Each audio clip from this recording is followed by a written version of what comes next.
मुंबई की सुबह हमेशा भीड़ से शुरू होती थी। लोकल ट्रेन की आवाज, हॉर्नों का शोर और बारिश की हल्की बूंदें। कबीर अपनी पुरानी स्कूटी पर ऑफिस की ओर भाग रहा था। पहला दिन था उसका और वो देर नहीं करना चाहता था। पहले ही दिन लेट हुआ तो समझो इमेज खराब, उसने खुद से कहा और स्पीड बढ़ा दी। ऑफिस का नाम था वाइब्रेंट क्रिएटिव्स पैक लिमिटेड, शहर की नामी एड एजेंसी। यहाँ काम करना कबीर का सपना था। वो अंदर दाखिल हुआ तो रिसेप्शन पर मुस्कुराती हुई लड़की ने कहा, नया ज्वाइनिंग है ना? आर्यन सर इंतजार कर रहे हैं कॉन्फ्रेंस रूम में। नाम सुनकर उसके पेट में हल्की घबराहट हुई। आर्यन मेहरा कंपनी के क्रिएटिव डायरेक्टर, सख्त, अनुशासन प्रिय और बहुत ही प्रोफेशनल व्यक्ति के तौर पर जाने जाते थे। कबीर ने गहरी सांस ली, शर्ट ठीक की और अंदर चला गया। कमरे में सन्नाटा था, बस एयर कंडीशनर की धीमी आवाज गूंज रही थी। टेबल के उस पार एक आदमी बैठा था, लगभग 30 की उम्र का। सफेद शर्ट, नीली टाई और आंखों में गजब की गहराई। वो नजर उठाकर बोला, कबीर। जी सर, कबीर ने हल्की मुस्कान के साथ जवाब दिया। आर्यन ने फाइल पलटते हुए कहा, पोर्टफोलियो अच्छा है तुम्हारा, डेडलाइन संभाल पाओगे? जी, मैं पूरी कोशिश करूंगा। कोशिश नहीं, डिलीवर करना होगा। यहाँ टाइम पास नहीं चलता। कबीर को थोड़ा झटका लगा, पर उसने सिर हिला दिया। जी सर। आर्यन की सख्ती में भी कुछ ऐसा था जो डर नहीं बल्कि आकर्षण पैदा करता था। कबीर सोच रहा था, इनकी आंखों में क्या है ऐसा, जैसे सब कुछ कह जाती हो बिना कुछ बोले। दिन बीता और कबीर अपनी सीट पर काम में जुट गया। आर्यन की नजरें कई बार उसकी ओर जाती, पर हर बार वो नजरें किसी फाइल या स्क्रीन पर टिक जाती।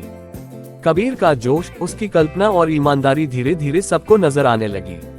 एक हफ्ता बीता। एक शाम जब लगभग सब लोग जा चुके थे, कबीर अपनी प्रेजेंटेशन पर आखिरी टच दे रहा था। अचानक पीछे से आवाज आए, अब तक यहीं हो? कबीर पलटा। आर्यन खड़ा था, हाथ में कॉफी का मग लिए। बस सर, थोड़ा फिनिशर रह गया था। अच्छा काम करते हो, आर्यन ने धीमे से कहा। कबीर के कानों में वो शब्द जैसे गूंज गए, अच्छा काम करते हो। पहली बार आर्यन के चेहरे पर हल्की मुस्कान थी, वो मुस्कान जो शायद बहुत कम लोग देख पाए होंगे। उस रात कबीर की नींद नहीं आई। बारिश हो रही थी और वो बस छत पर बैठा सोचता रहा। क्यों लगता है जैसे आर्यन सर सिर्फ बॉस नहीं, कुछ और है, कुछ ऐसा जो मैं समझ नहीं पा रहा। अगले हफ्ते कंपनी में एक नया प्रोजेक्ट आया, एक बड़ी कंपनी का एड कैंपेन। टीम हेड बनाया गया आर्यन और उसके साथ असिस्टेंट कबीर। कबीर, तुम्हें मेरे साथ ब्रेनस्टॉर्मिंग में बैठना होगा, क्लाइंट को कल प्रेजेंटेशन चाहिए, आर्यन ने कहा। जी सर, कबीर ने जवाब दिया, पर उसके मन में एक अजीब सी हलचल थी। आर्यन के साथ सीधा काम करने का मौका, मतलब पूरे दिन उनके साथ रहना। मीटिंग रूम में दोनों अकेले बैठे। आर्यन ने नोट्स फैलाए। क्लाइंट चाहता है कुछ नया, कुछ इमोशन से जुड़ा, कोई आइडिया। कबीर झिझकते हुए बोला, क्या अगर एड में दिखाया जाए कि असली सफलता पैसों से नहीं बल्कि अपने काम में दिल लगाने से मिलती है? आर्यन कुछ पल चुप रहा, फिर धीरे से मुस्कुराया। तुम सोचते अच्छा हो, आइडिया अच्छा है। वो पहली बार था जब आर्यन ने उसकी तरफ इतनी नरमी से देखा।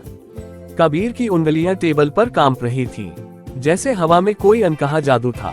वो दोनों देर रात तक काम करते रहे, कभी शब्दों पर, कभी डिजाइन पर, और कभी कभी बस खामोशी में, जहां सिर्फ कॉफी की खुशबू और दिलों की धड़कन थी। जब सब खत्म हुआ, आर्यन ने कहा, तुम्हें भूख लगी होगी, चलो डिनर करते हैं। कबीर ने हिचकिचाते हुए कहा, सर देर हो जाएगी। आर्यन हंसा। कबीर, डिनर से कोई प्रोजेक्ट फेल नहीं होता। वो पहली बार ऑफिस के बाहर साथ निकले। बारिश फिर शुरू हो चुकी थी। मुंबई की सड़कों पर पानी की चमक और हवा में नमक की खुशबू थी। रेस्टोरेंट में बैठकर कबीर ने देखा, आर्यन अब उस सख्त बॉस की तरह नहीं लग रहा था। वो आराम से हंस रहा था, अपनी बचपन की बातें बता रहा था। कभी सोचा नहीं था कि मैं किसी के साथ इतना खुलकर बात करूंगा, आर्यन ने कहा। कबीर ने हल्के से मुस्कुराकर पूछा, क्यों सर, इतना रिजर्व क्यों रहते हैं? शायद डर लगता है लोगों से जुड़ने से और फिर खो देने से। कबीर कुछ पल चुप रहा, फिर बोला, कभी कभी किसी को खोने के डर से ज्यादा बुरा होता है किसी को मौका न देना। आर्यन उसकी आंखों में देखता रह गया। पहली बार किसी ने उसके अंदर झांकने की कोशिश की थी। रात जब खत्म हुई, आर्यन ने कबीर को टैक्सी तक छोड़ा। बारिश की बूंदें गिर रही थीं।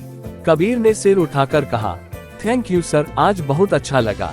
आर्यन ने बस इतना कहा, मुझे भी। कबीर। टैक्सी चल पड़ी, पर दोनों के दिल कहीं वहीं रुक गए थे। उस भीगी सड़क पर जहां शायद कुछ नया शुरू हो चुका था। सुबह की धूप ऑफिस की खिड़कियों से झांक रही थी। कबीर अपने डेस्क पर बैठा लैपटॉप पर कुछ डिजाइन बना रहा था, पर दिमाग में बस पिछले रात की बातें घूम रही थीं। आर्यन का मुस्कुराना, उसका मुझे भी अच्छा लगा कहना, सब कुछ जैसे किसी फिल्म के सीन की तरह दोहराया जा रहा था। तभी पीछे से आवाज आए, कबीर मीटिंग रूम में आ जाओ। आर्यन खड़ा था, हमेशा की तरह सलीकेदार, पर आज उसकी आंखों में कुछ और था। कबीर ने लैपटॉप उठाया और मीटिंग रूम की ओर चला गया। अंदर सिर्फ आर्यन था। नया कैंपेन शुरू करना है, फील द रियल। तुम मेरे साथ क्रिएटिव टीम लीड करोगे। कबीर के चेहरे पर आश्चर्य और खुशी दोनों आ गए। पर सर, यहाँ तो और सीनियर लोग भी हैं। आर्यन ने मुस्कुराकर कहा, मैंने देखा है तुम कैसे सोचते हो। बाकी लोग प्रोफेशनल हैं, पर तुम में दिल है। कबीर कुछ नहीं कह पाया, बस हल्की सी मुस्कान रह गई उसके चेहरे पर। दिन बीतते गए। कबीर और आर्यन साथ बैठकर काम करते, कॉफी शेयर करते और कभी कभी बिना बोले भी सब समझ जाते। एक शाम जब ऑफिस में सिर्फ वही दो लोग बचे थे, कबीर ने धीरे से कहा, सर आप कभी थकते नहीं। आर्यन ने सिर झुकाकर जवाब दिया, थकता हूँ पर रुक नहीं सकता। अगर रुक गया तो शायद टूट जाऊंगा। कबीर ने पहली बार उसके चेहरे पर वो थकान देखी जो किसी प्रेजेंटेशन या रिपोर्ट से नहीं, बल्कि अकेलेपन से आती है। कभी किसी ने ये सब आपसे पूछा? नहीं, आर्यन ने धीमे से कहा, कभी किसी ने जाना ही नहीं कि मैं अंदर से कैसा हूँ। कबीर ने झिझकते हुए कहा, अगर आप चाहें तो मैं जान सकता हूँ। आर्यन ने उसकी तरफ देखा। उन आंखों में एक सवाल, एक डर और शायद थोड़ी उम्मीद थी। कुछ पल दोनों चुप रहे। फिर आर्यन ने बस कहा, कभी किसी को मेरे इतने करीब मत आने देना कबीर। और वो उठकर चला गया। अगले कुछ दिनों में माहौल थोड़ा बदल गया। आर्यन अब कम बोलता था, मीटिंग्स में भी बहुत औपचारिक हो गया था। कबीर को समझ नहीं आ रहा था उसने कुछ गलत किया क्या। एक दिन वो हिम्मत करके आर्यन के केबिन में चला गया। सर, सब ठीक है? आर्यन ने बिना ऊपर देखे कहा। हाँ, क्यों? पता नहीं, पिछले कुछ दिनों से आप दूर से लग रहे हैं। आर्यन ने फाइल बंद की और बोला, कबीर, हमें प्रोफेशनल रहना चाहिए। ये ऑफिस है, न कि किसी इमोशन की जगह। कबीर का दिल जैसे बैठ गया। मतलब जो था वो कुछ नहीं था। आर्यन ने निगाहें फेर ली। कुछ भी नहीं था, मैं बस तुम्हें गाइड कर रहा था। वो शब्द जैसे किसी तीर की तरह लगे। कबीर कुछ कहे बिना बाहर निकल गया। उस रात बारिश फिर आई, पर इस बार वो बारिश सुकून नहीं, दर्द लेकर आई थी। कबीर बालकनी में बैठा सोचता रहा, क्यों लगता है कि वो झूठ बोल रहा था। उसकी आंखें कुछ और कह रही थीं। अगले हफ्ते कंपनी का बड़ा प्रेजेंटेशन था। क्लाइंट्स, मीडिया सब आने वाले थे। कबीर ने खुद को काम में झोंक दिया। शायद दर्द को भूलने का यही तरीका था। प्रेजेंटेशन के दिन सब कुछ परफेक्ट था। कबीर ने अपनी डिजाइन दिखाई और सबने तारीफ की। आर्यन बस पीछे खड़ा था, चुपचाप मुस्कुराता हुआ। जब सब लोग चले गए, आर्यन ने धीरे से कहा, अच्छा किया तुमने। कबीर ने ठंडी आवाज में जवाब दिया, थैंक यू सर, कोशिश की थी कि कहीं इमोशन न दिखे। आर्यन चुप रह गया। वो शब्द उसकी अपनी ही बातों की तरह लौट कर आए थे, तीखे, सच्चे और चोट करने वाले। कुछ दिन बाद कंपनी में एक पार्टी रखी गई। प्रोजेक्ट की सफलता पर सब लोग हंस रहे थे, पर कबीर एक कोने में बैठा था, कॉफी के कप के साथ। आर्यन पास आया, तुम खुश नहीं लग रहे। खुशी तो तभी होती है न, जब दिल हल्का हो, कबीर ने कहा। और मेरा अब वैसा नहीं रहा, आर्यन ने धीमे से कहा। कभी कभी किसी को दूर रखना भी उससे बचाने का तरीका होता है। कबीर ने जवाब दिया, या फिर खुद को बचाने का बहाना। वो दोनों चुप रहे। संगीत बज रहा था, लोग नाच रहे थे, पर उनके बीच बस एक अनकहा दर्द था। रात देर हो गई, पार्टी खत्म होने लगी और तभी बाहर बारिश शुरू हो गई, तेज, लगातार। आर्यन और कबीर छत के नीचे खड़े थे। कबीर बोला, आपने कहा था न किसी को करीब मत आने देना, पर मैं तो पहले ही आ चुका हूँ सर। आर्यन ने उसकी आंखों में देखा और पहली बार उसने अपने सारे डर छोड़ दिए। कबीर, वो एक शब्द जैसे बारिश में घुल गया। आर्यन ने आगे बढ़कर उसका हाथ थाम लिया। मैंने बहुत कोशिश की दूर रहने की, पर अब नहीं कर सकता। कबीर की आंखों में आंसू थे, पर होठों पर मुस्कान। मुझे लगा आप कभी नहीं कहेंगे। आर्यन ने बस इतना कहा, बारिश में भी कुछ धूप चाहिए होती है, और वो तुम हो। बारिश की बूंदें दोनों पर गिर रही थीं, और शायद उसी पल उनकी जिंदगी का मौसम बदल गया था। बारिश के बाद की मुंबई हमेशा चमकती लगती है, सड़कों पर पानी की परछाइयां और हवा में भीगी मिट्टी की खुशबू। पर उस रात के बाद आर्यन और कबीर दोनों की जिंदगी भी किसी साफ आसमान जैसी हो गई थी। स्पष्ट, सच्ची और नई। उस पल की वो छुअन, वो स्वीकार रोकती, जैसे दोनों ने अपनी अधूरी सांसों को पूरा कर लिया था। अगली सुबह ऑफिस हमेशा की तरह व्यस्त था, पर इस बार कबीर और आर्यन के बीच कुछ अलग था। नजरों में शर्म, मुस्कान में रहस्य और दिलों में शांति। आर्यन ने कोशिश की सब कुछ सामान्य रखने की, पर किसी भी मीटिंग में जब कबीर बोलता, वो उसकी आंखों में ठहर जाता। सर, ये डिजाइन थोड़ा सॉफ्ट टोन में रहेगा तो बेहतर लगेगा, कबीर ने कहा। आर्यन मुस्कुराया, जैसे तुम्हारा नेचर। कबीर के गाल हल्के से लाल पड़ गए। टीम के बाकी लोग कुछ समझ नहीं पा रहे थे। बॉस, जो पहले किसी से बात तक नहीं करता था, अब उस नए ग्राफिक डिजाइनर पर कुछ ज्यादा ही ध्यान दे रहा था। कुछ हफ्ते बाद कंपनी में वार्षिक प्रेजेंटेशन था, साल की सबसे बड़ी इवेंट। आर्यन ने कबीर को कहा, इस बार पूरी क्रिएटिव डायरेक्शन तुम संभालो। कबीर हैरान रह गया। मैं? सर, आप? हाँ, मैं तुम्हारे साथ हूँ हर स्टेप पर। वो एक वाक्य सिर्फ काम की नहीं, बल्कि रिश्ते की भी गारंटी था। प्रेजेंटेशन के दिन ऑडिटोरियम खचाखच भरा था। कबीर ने मंच पर जाते हुए आर्यन को देखा। वो पीछे खड़ा था, पर उसकी आंखों में गर्व झलक रहा था। कबीर ने अपने सारे डिजाइन और कॉन्सेप्ट्स दिखाए। फील्ड रियल का असली मतलब है हर काम में ईमानदारी, हर रिश्ते में सच्चाई। तालियां गूंज उठी। आर्यन ने खड़े होकर मुस्कुराते हुए कहा, कबीर, तुमने सिर्फ प्रोजेक्ट नहीं, पूरे ऑफिस को नया फील दिया है। लोग हंसे, पर उस लाइन में एक गहरा सच छिपा था। कबीर ने सच में आर्यन की जिंदगी में नया एहसास ला दिया था। इवेंट के बाद दोनों टेरेस पर अकेले खड़े थे, नीचे समुद्र की हवा और ऊपर शाम का आसमान। कबीर ने कहा, कभी सोचा नहीं था कि मेरी जिंदगी में ऐसा दिन आएगा जहां मैं खुद को किसी के साथ महसूस करूंगा।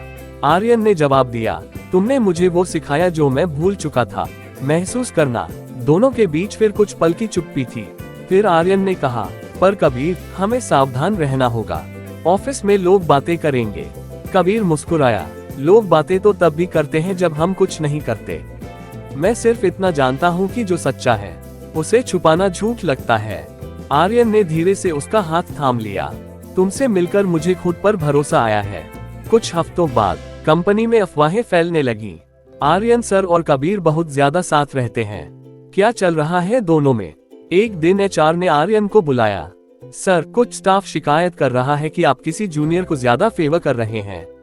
आर्यन ने गहरी सांस ली। अगर किसी को लगता है कि मेहनत फेवर है, तो वो मेरी टीम के लायक नहीं। वो उठकर बाहर चला गया। अब वो अपने रिश्ते को शर्म की तरह नहीं, गौरव की तरह जीना चाहता था। कबीर ने जब ये सुना, उसकी आंखों में आंसू आ गए। उसने सोचा, कितना मुश्किल होता है किसी के लिए खड़ा होना, और उसने मेरे लिए ये किया। उस शाम दोनों मरीन ड्राइव पर बैठे थे। सूरज डूब रहा था और हवा में हल्की ठंडक थी। कबीर ने कहा, अगर कल लोग हमें जज करें तो क्या आप पछताएंगे? आर्यन ने उसकी ओर देखा।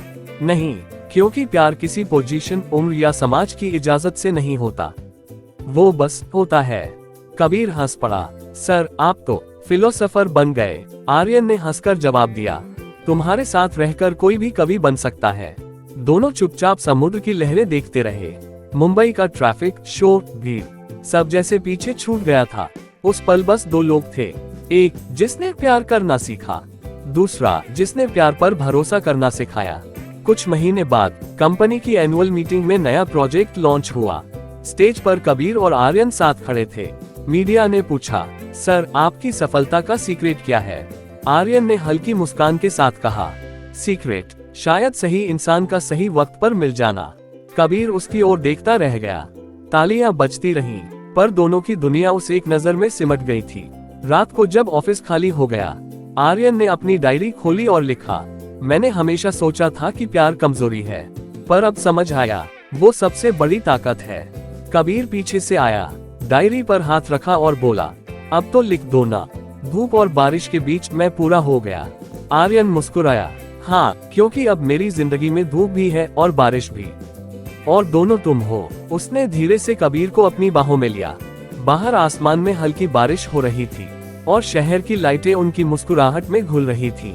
मुंबई की उस भीगी रात में दो अधूरी कहानियां आखिरकार पूरी हो गईं।